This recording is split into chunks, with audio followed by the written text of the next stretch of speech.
Good morning, ladies and gentlemen. You already know who it is. It is your boy Lewis, and I am back once again with another banger with yet another video. Guys, make sure you hit that like button, hit that subscribe button, hit that notification bell to always make sure you receive the latest and greatest content I truly provide for you. I appreciate you guys as always, and make sure at the end of each video, make sure to like and share this video. It'll only help the channel grow. Truly appreciate it. Hope everybody's having a wonderful Tuesday morning and has a wonderful rest of the day. On to today's topic. So yesterday I have put a video on LeBron James and should the Lakers trade him, but the audio kind of interfered with what I was saying for like the first 4 to 5 minutes of that video. So I truly apologize, and I'm doing a reload of this video.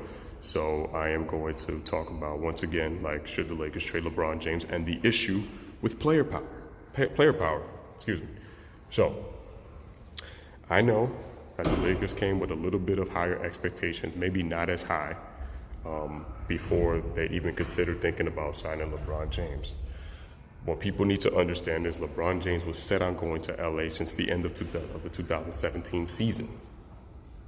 So, and according to LeBron stands, when Magic Johnson brought LeBron to LA and signed him for that 4-year, $153 million, which, again, red alarm. I was very alarmed about it because they signed him at 33 years old.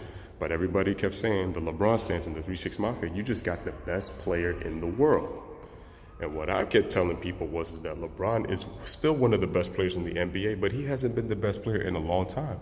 As I've said before, there has been no other player in the league that has played consistently and stepped up to the forefront to challenge LeBron James for that mantle. It's just now you're seeing the consistency this season. The only question is what's going to happen in the playoffs. And once I see consistent play is when I can say that that person is, without a shadow of a doubt, the undisputed best player in the world. But until now, there is no best player in the world. And LeBron James he has not been the best player in the world for a while. It's just people have he's been hiding with that notion because his LeBron stance have been kept mentioning it all the time. But I told you, nobody really stepped up to the forefront. There's been a lot of inconsistency, a lot of circumstances that have prevented any type of player to step up and say, I am and you could clearly see it that they're the best. Everybody has their form of opinions, and this is mine. There's no clear-cut best player right now. LeBron is still one of the best, but he's not the best. So get it over your head, LeBron stands. But Magic Johnson signs LeBron James. The expectations immediately change, and you know that when a LeBron James is on your team, your roster has to completely change, or mostly change. That's what they fail to understand. And because he signed with that team, all the expectations change. All the experts were saying the Lakers can possibly go to the Western Conference Finals. Vegas had Lakers with the fourth best odds to win the NBA championship. Don't believe me? Look it up. See, but that's what the 3-6 Mafia and the LeBron fans want to ignore. Then the Lakers have the season that they have. You know, they get off to a slow start. They were losing to teams who they should have beaten. They lost close games early in the season. Then here we go. Oh, the Lakers were in 4th place by Christmas. Oh, but the LeBron had the Lakers in 4th place. I'm sorry, weren't the Clippers in 1st place? Weren't the Grizzlies the 2 seed? And as a matter of fact, the Rockets were 14th. By Christmas time. Also, the Lakers were only 2 games away from the 9th spot. So, according to LeBron Stan logic, they must have had a 15-game lead or something, because they were only up 2 games. They were only up 2.5 from the 10th spot. Now, they were playing well, but what I get mad about is they just want to blame everything on the injury. Yes, LeBron James got hurt. Yes, LeBron James missed 17 straight games, and then missed another game, which made it 18. And the Lakers went 6-12. But you're forgetting that Rondo injured his hand. Lonzo's out with the ankle, and he's now shut down for the season. Brandon Ingram was out. JaVale McGee was out. Kyle Kuzma was out. Tyson Chandler was out too. All of these players, you're talking about 7 to 8 players were injured other than LeBron James. Or 6 to 7 if you want to make it. But that's all the LeBron fans do. They just continue to move the goalposts with this logic. And they go, watch. Oh, it's a chemistry issue. You'll see the Lakers, you're going to see the Lakers going to get better and they're going to be in the playoffs. And watch, they're going to possibly make it to the Western Conference Finals. That's all I kept hearing. That's all I kept hearing. Then it's like, well, you got to trust Magic. Magic can make all the decisions. And I said, you know what? Maybe LeBron came there because Magic Johnson, the Hall of Famer that he is, and what kind of pedigree he brings. He is a businessman, and again, he's a motivational speaker. LeBron, I'm thinking to myself, LeBron probably trusts Magic because of the type of guy he is. He's a legend. It's like, you should know. I'm gonna say this once again, ladies and gentlemen. No player has had an impact in terms of team success, in terms of how to build the right team, more than this man. The logo, Jerry West. Y'all need to put a respect on his name because he was the guy that put the foundation for Kobe Bryant and Shaq to win championships. Yeah, you brought in Phil Jackson, but once again, it's like Jerry West was the man that put that together, man. That's what niggas need to understand. I mean, he's with the Golden State Warriors. Look where they're at. I mean, he made the Grizzlies a playoff team when he was there, even though they didn't go far. But my point is he has an impact, and now he's with the Clippers. But my point is Jerry West, that dude knows how to build basketball teams. That's a fact in terms of bringing the right players in. I mean, if you remember, the Lakers were arguably the most talented team in the late 90s with the team that they had. But anyway, so yeah, LeBron comes in, and then you have the 6-12. So then here's the thing. LeBron comes back. And everybody's saying, now watch LeBron carry this team to the playoffs. Watch them get better. The Lakers go 4-13 with LeBron James back in the lineup. What happens? Oh, we're missing Lonzo Ball. Brandon Ingram and Kyle Kuzma have been balling. But then all of a sudden, the veterans like JaVale McGee, who was looking like a Defensive Player of the Year candidate, all of a sudden now the veterans are not playing well. Luke Walton, he has some blame in terms of the rotations, but I feel like he's getting too much of a backlash, and he becomes a scapegoat really easy. I mean, this is what they've done. Then LeBron James, along with Magic, then when they start losing, he wants to put the team on the trade block. You're telling me that a team is going to want to play for you anymore? So you inspiring guys to play well, and we're not doing this, and you're trying to be a leader when you tried to put them on the trade block? So you wanted them to raise their play so you could trade them to get one player? You're going to just get rid of half of the team. And I said, and what did Magic Johnson, ladies and gentlemen, say? He said, well, we don't want LeBron playing so many minutes because we don't want this to be Cleveland all over again. Ladies and gentlemen, Laker fans, welcome to Cleveland 2.0. Because this is exactly what happened. And the worst part is, he made it public. He had his little handler, Rich Paul, with this whole little collusion. Tell Anthony Davis, after he took him out for that 2 for 20, to go and tell the world that you want to be in control, and you want to be in control of your career, and that you want to be in control of your decisions, and that you want to be in control of basically of your legacy. So he says that and demands a trade. The players all of a sudden stop playing for LeBron. And you could tell they're kind of sick of it. And I said, man, LeBron James made the biggest mistake he could have ever made. And I said, instead of LeBron James just playing with effort on the defensive end, show these guys by example. Even if you want to say he's in year 16. It's so funny. I've never heard players say this about Kobe Bryant. The media, guys who used to play, or analysts would say, yo, Kobe's in his 16th year. You got to be careful with his body breaking down. But you never really heard anybody say that. And Kobe Bryant still went out and balled out. The same record that they had with the 28-29 record, and he got them into the playoffs. He was injured the last 4 games because of the Achilles. But they were down 2 points, and Kobe Bryant went to the free throw line with a torn Achilles and made 2 free throws. And then LeBron fans are even trying to make excuses without that. Oh, it's really not pressure, with the follow-through. Dude, he injured his Achilles tendon, and he still went and made 2 free throws. The bottom line is Kobe showed you his toughness. That's the bottom line. You're even trying to make excuses as if that's not even that impressive. While LeBron James constantly flops, constantly does this, stand around, is ball watching but not watching his man, that's not leadership. And it's pathetic. It's really pathetic. You can't come out here and just act like, you know, that's great, showing great leadership, because it's not. And then the young kids, all of a sudden, they didn't want to play anymore. And it's like and you know, people kept saying, you know, watch the young guys. They're gonna really play for themselves. And all we kept hearing is, you know, LeBron, 8 straight years in the NBA Finals, man. You know, told you, man. Like, yo, what this man has done. You don't understand. Laker fans are not about what you've done in the past. It's what are you gonna do for me now? And right now, all you've done is do the drama. You've brought the toxic environment to the Los Angeles Lakers. It's bad enough that the front office is pretty toxic in their decision making, but it's even worse when you bring your toxicity to the locker room environment. And you coming out and making quotas instead of just playing basketball. You say something and then you want to contradict yourself. And I kept saying this about, ladies and gentlemen, LeBron is very sensitive. He has always cared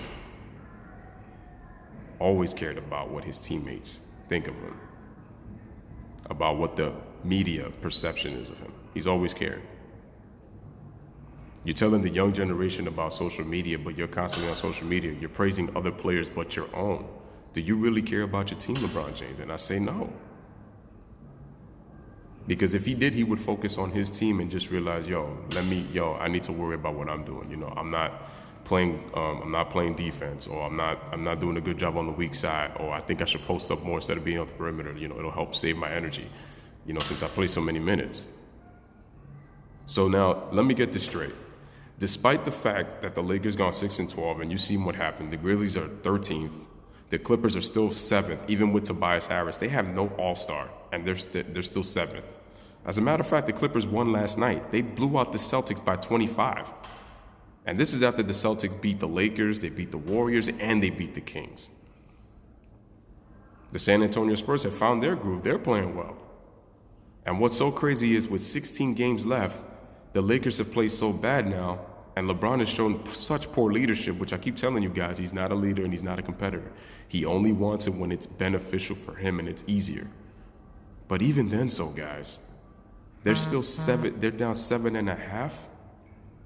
They're down 7.5 games with 16 to play.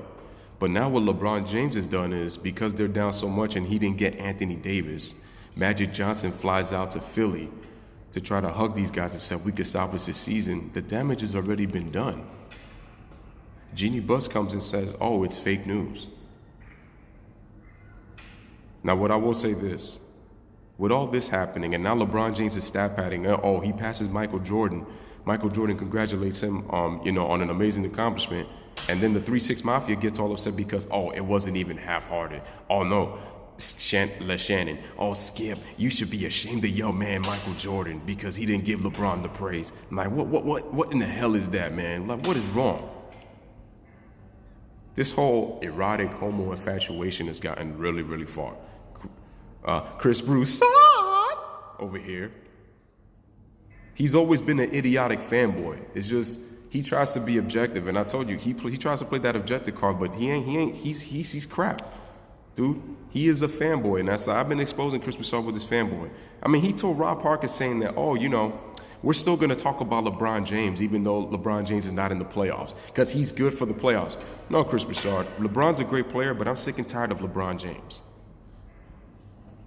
Because the networks continuously want to fulfill this narrative of, they talk about how great LeBron does when the team wins and the team gets no credit. You can have teammates that do things that don't even show up on the stat sheet. They could be unsung heroes, but LeBron James did everything. He's getting empty triple doubles and they're not relating to victories. Why? Because of the biggest issue right now, not playing defense, showing poor leadership. And now they want to say, LeBron's been hustling. He's been playing defense as of late. But he's still doing these moments where he just stays stationary on the defensive end. I'm not seeing consistency for LeBron James. Oh, and quite honestly, what I even notice now every time I see these videos, LeBron was kind of fake crying when he passed up Michael Jordan. And I said, dude, you are doing this drama way too far. It's a heck of an accomplishment, and I get robbed in some aspects in what he's saying. But let's be real, guys. Let's be real.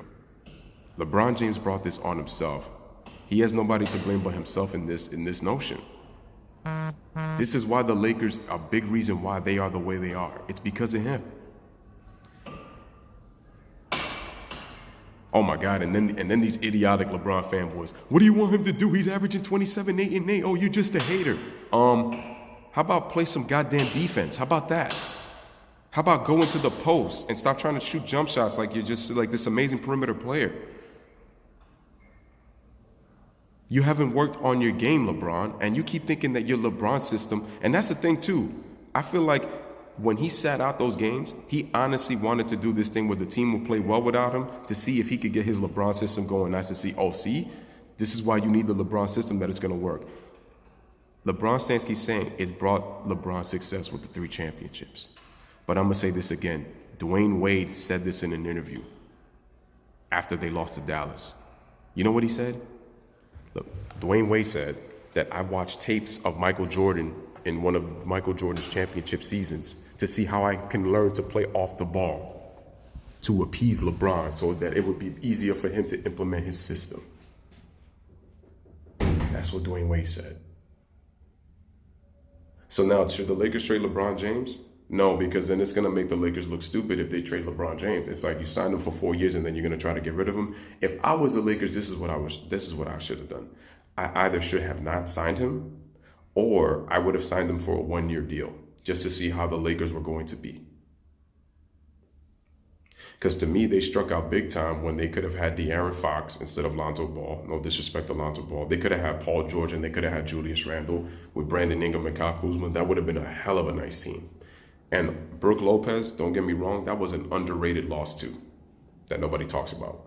The Lakers would have had a nice team and it would have looked really attractive for free agents to come.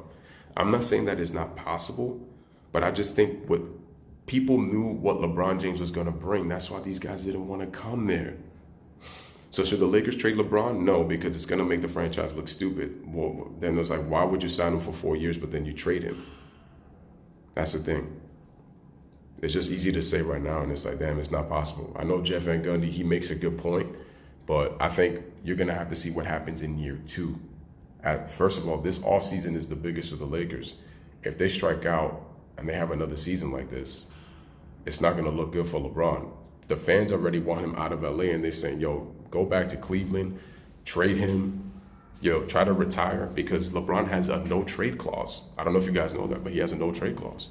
So, that's really important. I thought LeBron had one, but he doesn't have one. I guess he wasn't eligible for a no-trade clause this time around. So that's really big to think about, guys. But it's been really crazy out here in these NBA streets. And Rob Parker's right. Without LeBron in the playoffs, it will give these guys these other guys out here other opportunities. We could talk about the Denver Nuggets and the season that they've had, or how the Houston Rockets. Listen, man, people keep talking about the Lakers with this whole 4th place narrative, but let's face it, the Pacers are playing well without their best player, Victor Oladipo, who's out for the year. Let's see. The Houston Rockets were out Clint Capella, they were out CP3, Eric Gordon missed time, and what did Harden do? He put them on their back and carried them as well as he could. And now the Rockets are possibly going to be a 2 or 3 seed. Look at the Clippers. They traded Tobias Harris and people thought they were tanking, and look how well they've played. So when I see all of this, man, it's really no excuses at this point. It's really none. I mean, look how well the Brooklyn Nets have played with guys in and out of their lineup too. Spencer Dinwiddie, Joe Harris, I can name a couple of guys. Look at the Sacramento Kings without no all-star. And look how hard they play every single night. And they've taken teams to the limit, and they've beaten some good teams this year. That's why they're still in the hunt for the playoffs. But this whole LeBron James and these fanboys making excuses after excuses after excuses after excuses, it's tiring. Broussard talking about, we're going to talk about LeBron James because even if he's not in the playoffs, because he's good for the playoffs.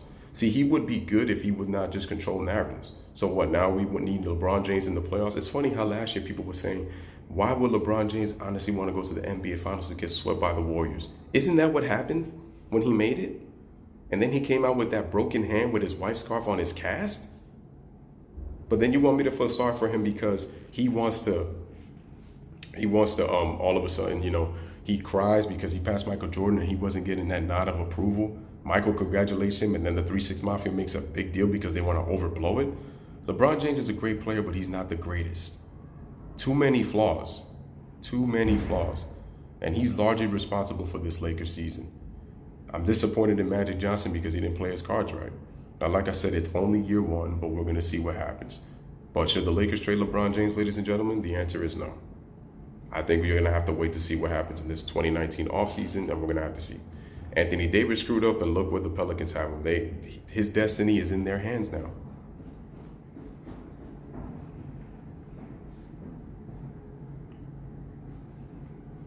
And that's the thing. That's the bottom line. His destiny is in their hands. Had he not gone out in public and said that. See, it's different if you finish out your contract and you're a free agent and you have the right to where you want to go. That's different compared to when you come out and demand a trade where you haven't fulfilled your obligation yet.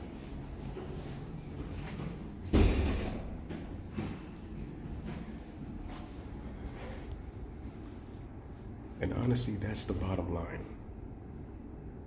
And because of that trade, he lost the locker room. And LeBron James has given up on this season. So now he's talking about minutes restriction when he still has time possibly to make the playoffs. So in other words, LeBron James has already given up on this season. And now the Lakers should look forward to next year. And it's really disappointing. But anywho, man, this is your boy Lewis, man. Let me know what you guys think, man.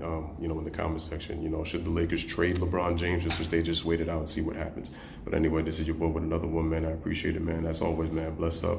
One love. Peace. Thanks for watching.